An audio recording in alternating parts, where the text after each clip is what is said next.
Eh bien, ce n'était qu'une question de temps.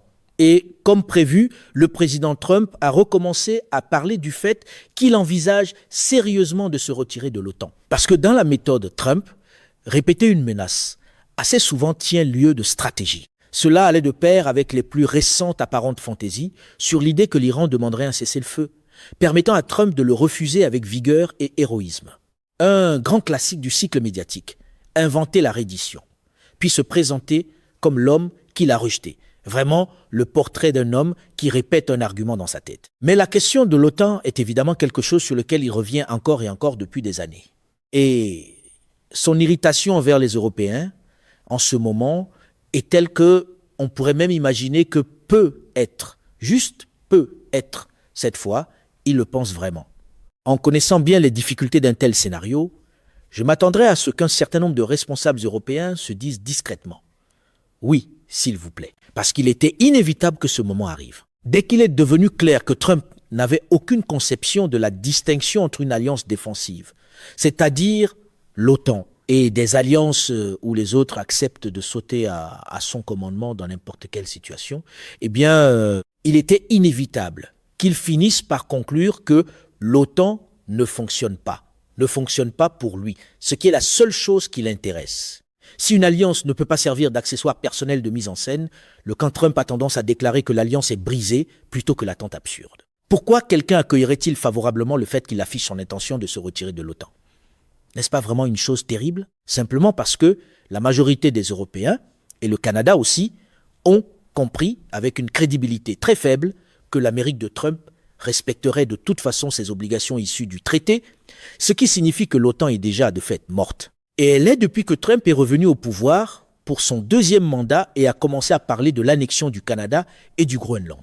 Rien ne dit allié fiable comme le fait d'évoquer tranquillement l'absorption territoriale de ses supposés partenaires. La situation la plus récente autour du Groenland est ce qui a fini par rattraper la plupart des dirigeants européens face à l'impossibilité de continuer à faire semblant qu'il ne s'agissait que d'une version un peu plus épicée du train-train habituel, pour conclure plutôt que non seulement ils étaient livrés à eux-mêmes, mais que les États-Unis étaient en voie de devenir un adversaire. Maintenant, est-ce que Trump est sérieux cette fois-ci dans sa menace ? Probablement pas. Il est furieux contre les Européens parce qu'ils ne l'ont pas soutenu dans sa guerre illégale contre l'Iran, où il a régulièrement laissé entendre qu'il serait prêt à commettre des crimes de guerre. Et son expérience pendant son premier mandat et durant la première année de son deuxième mandat, c'est qu'on peut faire trembler les Européens de peur et les faire se mettre aux gardes. Vous simplement en menaçant de quitter l'OTAN. Dans la diplomatie version Trump, la panique dans la salle est souvent prise pour du respect. Ce qu'il ne comprend pas, c'est qu'à chaque fois qu'on joue ce genre de coup de force, le monde s'adapte un peu plus et change. Les Européens ont déjà reconnu que les États-Unis ne font plus vraiment partie de l'OTAN. Ils calculent simplement combien de temps il est encore utile de faire publiquement semblant du contraire. Ils savent certainement que leur principal adversaire, le président russe Vladimir Poutine, comprend parfaitement la situation. Ironiquement, Trump l'a reconnu sans comprendre pleinement son propre rôle là-dedans. L'OTAN est un tigre de papier, a-t-il déclaré. Et en plus, Vladimir Poutine le sait aussi. Oui, Poutine le sait. Trump est trop obsédé par lui-même pour saisir la nuance. Trump pense que l'OTAN est un tigre de papier parce que ses membres ne sautent pas à son commandement lorsqu'il décide de lancer une guerre illégale et se retrouve dépassé par la situation. Dans cette vision du monde, la loyauté signifie l'obéissance. Et l'hésitation devient une trahison, ce qui est une définition remarquablement pratique quand c'est vous qui donnez les ordres. Eh bien, Poutine sait que, lorsqu'il s'agit de la Russie attaquant l'Europe, les nations européennes collaboreront ensemble pour lui résister. Pas parfaitement. Il y aura des angles morts. Mais elles sont fortement poussées par les circonstances à le faire. Mais il comprend aussi, et s'en réjouit probablement beaucoup, que l'Amérique de Trump peut être tenue pour fiable dans son échec à les soutenir. On peut ajouter à cela les nouvelles informations que la Russie et la Chine ont toutes deux tirées de la guerre contre l'Iran, où elles ont vu à quel point la puissance de feu supérieure des États-Unis peut se révéler remarquablement inefficace contre un ennemi capable d'absorber plus de douleur que le fragile Trump et dirigé avec si peu d'habileté stratégique et d'intention claire qu'elle l'est actuellement par des gens comme Pete Hegseth. L'argumentaire devant trumpiste promet toujours une force écrasante, jusqu'au moment précis où la compétence devient nécessaire. Donc, faire semblant que l'OTAN est encore solide, ça ne trompe pas Poutine. Il faut alors se demander pourquoi continuer ainsi. Et jusqu'ici, la réponse principale a été de garder les États-Unis de son côté. Pas vraiment de son côté parce qu'il est clair qu'ils sont en réalité du côté de Poutine, mais nominalement de leur côté pour l'Ukraine. Alors, qu'est-ce que les États-Unis apportent encore réellement à la table, au juste? Eh bien, la réponse n'est pas rien. L'Ukraine a beaucoup bénéficié ces dernières semaines du fait que le service Internet par satellite Starlink d'Elon Musk a été coupé spécifiquement pour l'armée russe. Et on peut très bien imaginer un Trump totalement hostile inverser cette position afin de donner une leçon aux Européens. Parce que rien ne dit mieux gestion d'alliance que de transformer une infrastructure vitale en levier de crise de nerfs.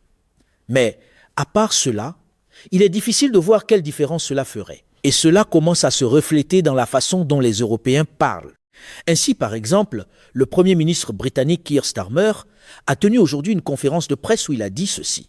Il est de plus en plus clair que, tandis que le monde continue sur cette voie instable, joli message codé, notre intérêt national à long terme exige un partenariat plus étroit avec nos alliés en Europe et avec l'Union européenne. Il n'a pas ajouté certains mots, pas plus que quiconque n'étant pas complètement dérangé ne l'aurait fait, mais il aurait pu. Il n'a pas non plus dit ce que je dis ici depuis presque un an. Que si Trump finit vraiment par partir, les dirigeants européens pourront cesser de faire semblant, cesser de s'incliner et de ramper, de l'appeler papa, et simplement commencer à prendre les décisions qu'ils doivent prendre face à cette nouvelle situation hostile dans laquelle ils se trouvent. À un moment donné, même les diplomates les plus patients se lassent de prétendre que l'humiliation constitue un cadre de coopération. À cet égard, il ne ferait que rattraper, sur le plan de la défense, ce que beaucoup font déjà sur le plan commercial. Parce que Trump a d'abord commencé à les attaquer, à les rabaisser et à chercher à exploiter leur faiblesse par les droits de douane.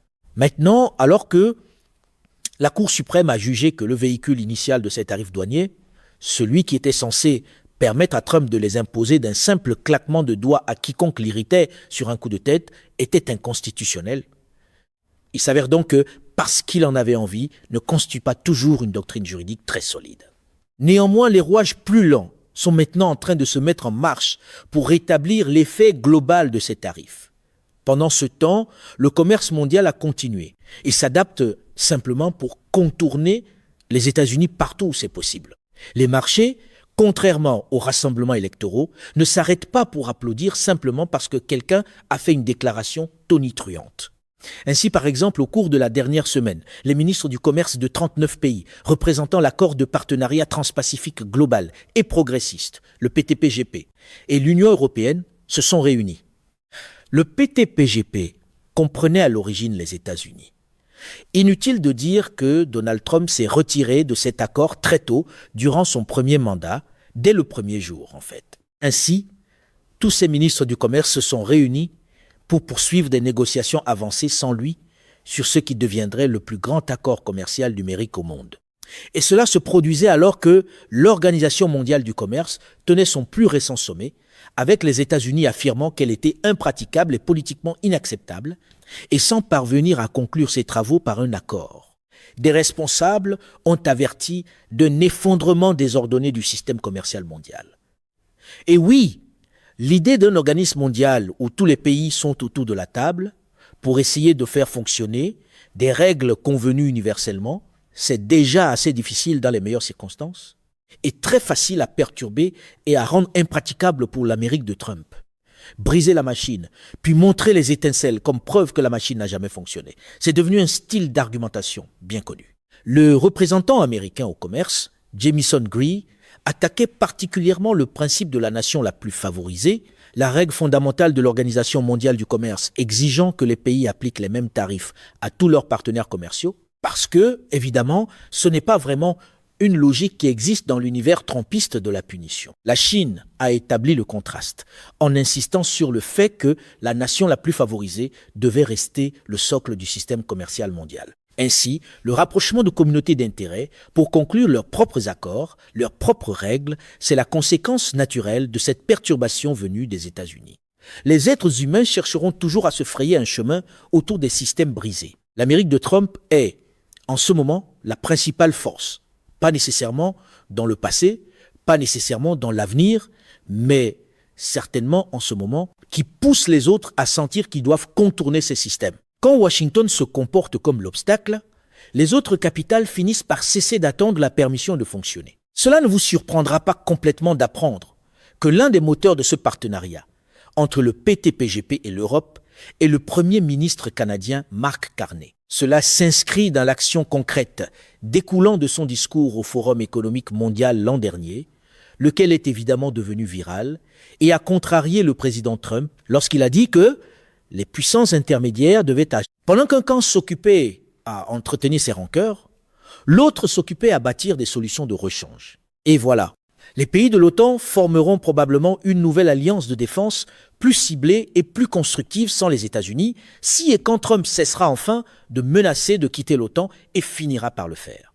Et le monde est déjà en train de trouver de nouvelles façons pour que le commerce s'adapte au désir apparent de l'ancienne superpuissance mondiale de s'autodétruire bruyamment, très clairement selon ses propres conditions. Il y a une limite au temps pendant lequel le reste du monde peut faire semblant que le chaos n'est qu'un autre style de négociation. C'est ainsi qu'on perd la prééminence mondiale, comme les Britanniques l'ont eux-mêmes perdu avec le déclin de l'Empire britannique. Dès qu'on commence à se concentrer davantage sur le coût du maintien de cette position, en perdant de vue les avantages qu'on en retire.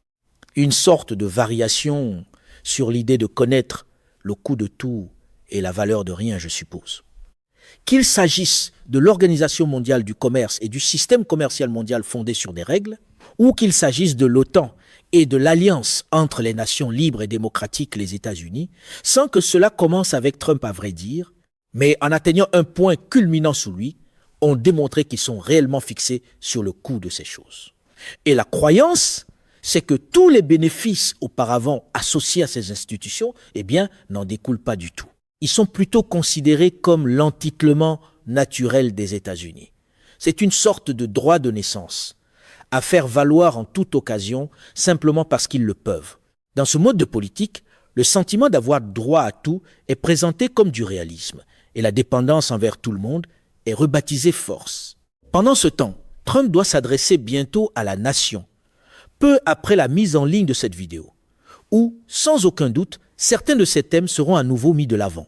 Pourrait-il s'agir, nous demandons-nous avec une fébrilité toute théâtrale, d'une annonce spectaculaire, où il déclare qu'il envoie des troupes au combat sur l'île de Karg, ou qu'il annonce la victoire en ramenant toutes ses troupes à la maison? Vous savez, désolé pour cette histoire du détroit d'Ormuz, mais après tout, c'est le problème de quelqu'un d'autre. Ou autre possibilité, va-t-il divaguer sans but pendant un moment, de façon surtout incohérente, en se plaignant de l'OTAN, en parlant du fait que les Iraniens supplient pour obtenir un accord et qu'il veut rebaptiser le détroit d'Ormuz à son nom. Et de toute façon, c'est lui le meilleur président de tous les temps. Et avez-vous vu la maquette de sa nouvelle salle de bal? Avec le style de communication trumpiste, la frontière entre un point de presse sur la guerre, un rassemblement électoral et la présentation d'un projet de décoration intérieure devient souvent dangereusement mince. Les détails sont assez singuliers. La généralité, elle, ne l'est pas. Tout cela est très familier dans le déclin et la chute des empires à travers les âges. Mais ce sera la première fois qu'il s'agira d'un empire en déclin, doté d'armes nucléaires et d'intelligence artificielle. Ce qui n'est pas, il faut bien le dire, le moment idéal pour un gouvernement mené à l'impulsion et au spectacle. Alors, voilà ce qui nous attend. Mesdames et messieurs, notre émission d'aujourd'hui s'arrête ici. Nous vous invitons à partager votre avis personnel dans la section des commentaires ci-dessous. Perspective politique vous salue et vous donne rendez-vous très bientôt.